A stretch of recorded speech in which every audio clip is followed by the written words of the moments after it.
Hello বন্ধুরা, নিয়ে চলে এসেছি নতুন একটি ভুতুড়ে গল্প। আজ যে ভুতুড়ে গল্পটি তোমাদের শোনাবো সেটি হলো ভুতুড়ে সেই কীর্তন পার্ট 1। তো দেরি না করে ভিডিওটি শুরু করা যাক।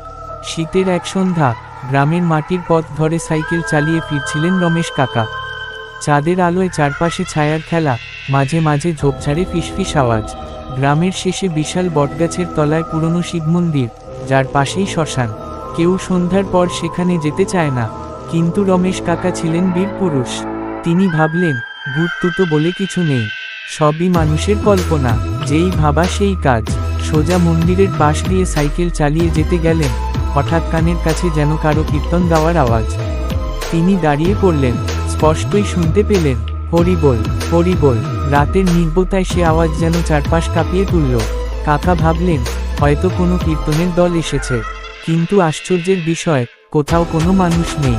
তিনি মন্দিরের দিকে তাকাতেই দেখলেন, মৃদু আলোয় কয়েকজন ধুতি পরা লোক কীর্তন গাইছে, কিন্তু তাদের মুখ স্পষ্ট নয়।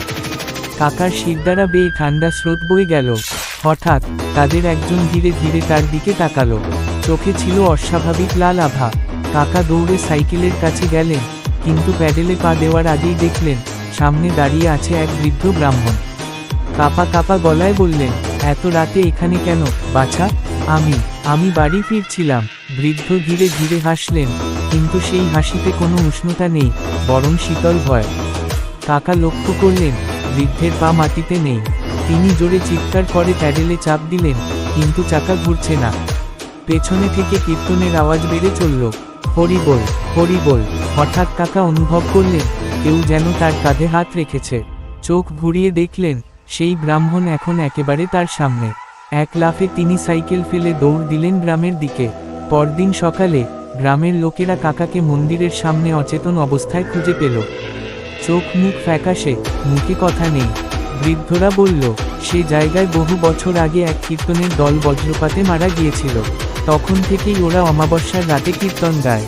রমেশ কাকা এরপর থেকে আর রাতবিরেতে মন্দিরের পথ মারাননি, কারণ তিনি জানতেন, ভূত টুতো বলে কিছু হয় না, কিন্তু কিছু অলৌকিক সত্য কখনো এড়িয়ে যাওয়া যায় না।